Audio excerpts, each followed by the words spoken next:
Filimkeena maanta waxa uu bilaabanaya 2039 dad ku nool dunida ayaa si aad ugu soo bateen inaysan u dulqaadan karin kheyraadka dabiiciga ah. Si xal loogu helo qaramada midoobay waxay soo saareen in dal walba lagu khasbo inuu yareeyo dad ku nool 5% sanad walba. Si tan loo sameeyo waxaa la bilaabay nidaam cusub oo ardayda lagu marsiinayo imtixaan dhimasho ama nolol. Ardayda ku guuldareysato imtixaanka waa la dili doonaa si loo yareeyo tirada dadka.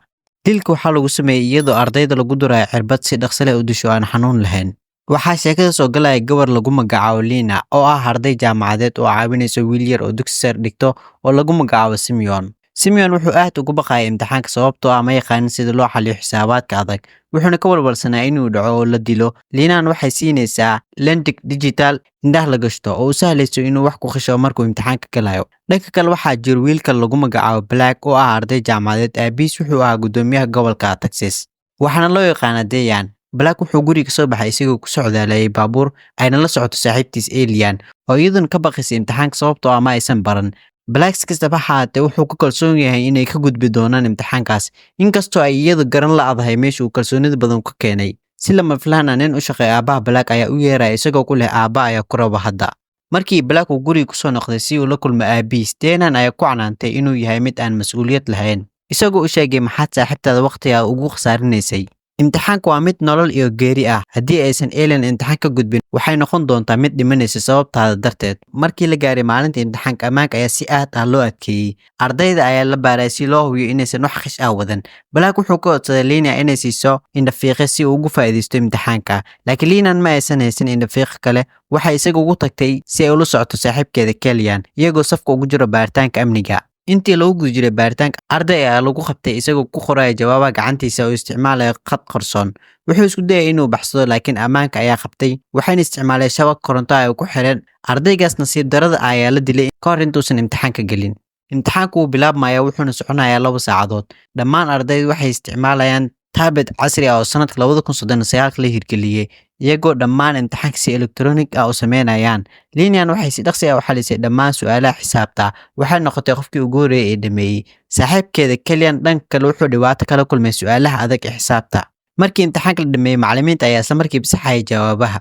Waxayna ku dhawaaqayeen magacyada ardaydii ku guuldareystay imtixaanka.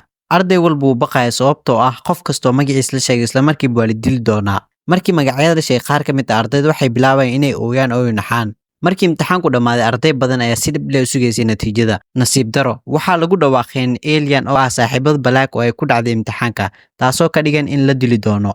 Ciidamada ammaanka ayaa isla markiiba u qaaday goobta loogu talagalay dilka. Black oo dareemay murugo iyo cabsi badan, wuxuu isku dayay inuu badbaadiyo Alien.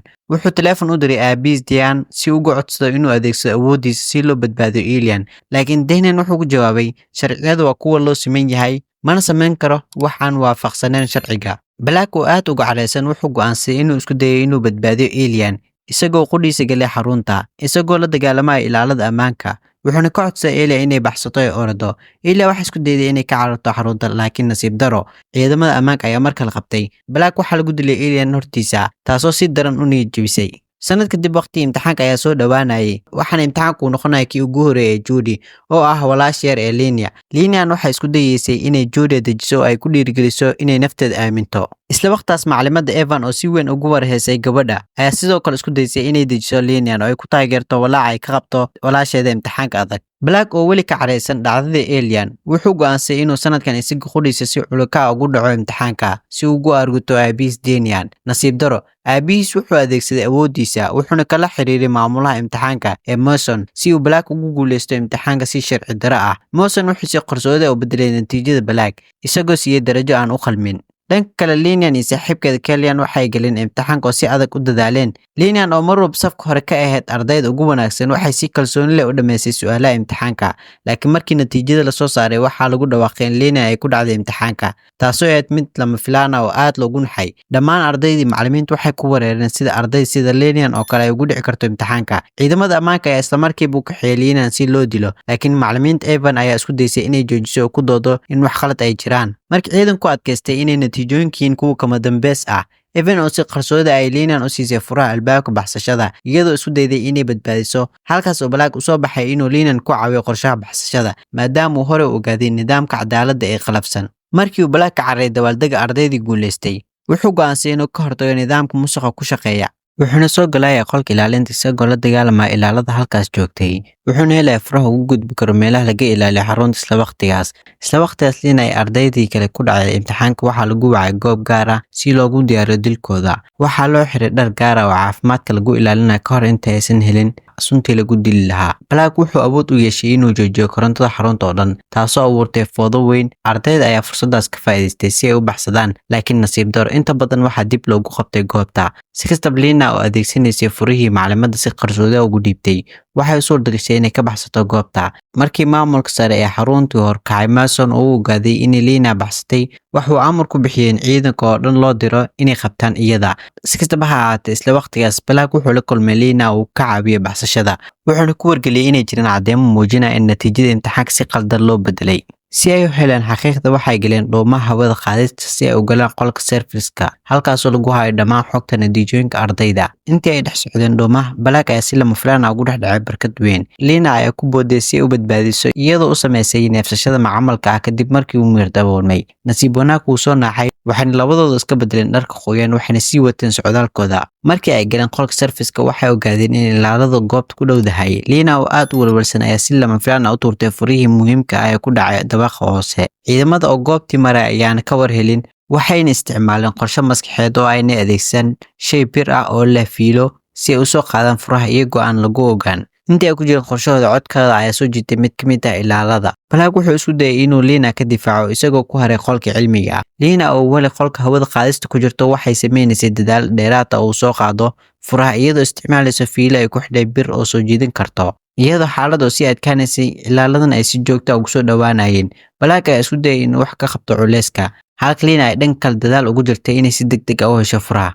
Halkaas ayaan sheekadu ku khasabtay inay gaaraan go'aan degdeg ah. Markii Lina ay isku daysay inay ka shaqaysiiso kombiyuutar ku jira qolka xogta si ay u ogaato xaqiiqda, waxay la kulantay caqabado badan oo ay ka mid tahay nidaamka uu lahaa furaha sirta ee password-ka adag.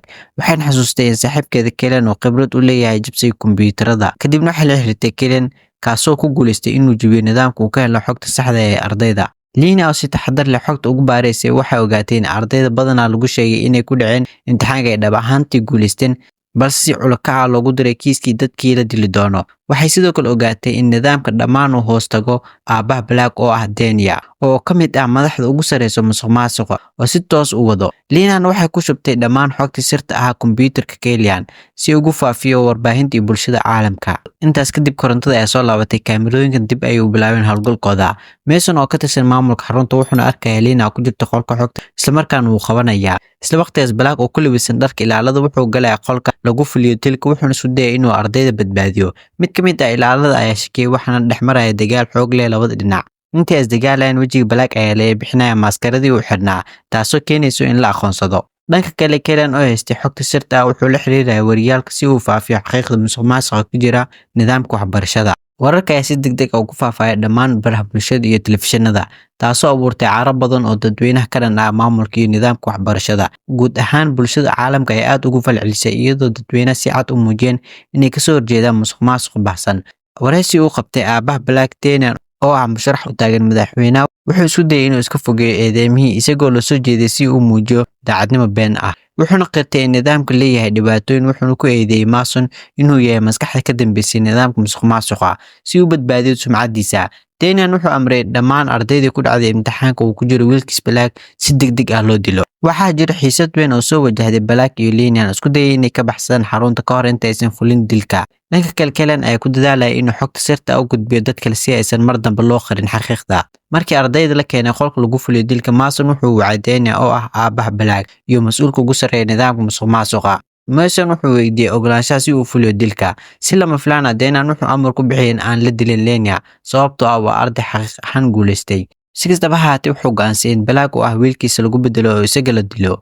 Lina oo aad ugu faraxsan ayaa ogaatay in runta la ogaaday, iyadoo ay mahad gaar ah u jeedisay Black, kaasoo iyadu ku taageeray xaaladda adag, inkastoo ay taasi khatar weyn ku eed noloshiisa. Ardayda ayaa ku khasbay inay qaataan cirbadaha dilaaga ah, laakiin markii la siiyay cirbada, Black oo aan weli si buuxda u miirsan wuxuu arkay wax yaab leh. Cirbadaha ma ahayn kuwa dilaa ah, waxayna ahaayeen kuwa dadka suuxiya oo ah qorshe qarsoodi ah. Dhammaan ardaydii la dilay waxaa lagu qaaday wiish hoose oo lagu geeyay meel weyn oo dhulka hoostiisa ah. Markii hoos yimaadeen waxay ku ogaadeen war naxdin leh, xarun weyn oo warshadaha ah oo leh iftiin xooggan leh iyo kumanaan qof oo hore halkaas loogu shaqaaleysiiyey. Qorshaha qarsoodiga ah ee dowladda ayaa ahaa in ardayda ku dhaco imtixaanka aan la dilin balse halkaas loogu faa'iideysto iyagoo loo bedelo shaqaale aan weligood xor noqon doonin. Warshadda ayaa ahayd meel laga shaqeeyo 24 saacadood 7 maalmood, iyadoo koronto iyo agab badan loogu soo saaro waddanka. Ardayda waxaa loo sheegay inaysan weligood ka bixi doonin meeshaas oo ay halkaas ku qaadan doonaan noloshooda inteeda kale si ay u taageeraan horumarka dalka. Filimkan wuxuu ku dhamaanaya iyadoo Black uu ku jiro xarunta warshada dhulka hoostiisa, si qoto dheer ugu fikiraya xaaladdan oo bini'aadanimada ahayn ee dadka halkaas ku sugan.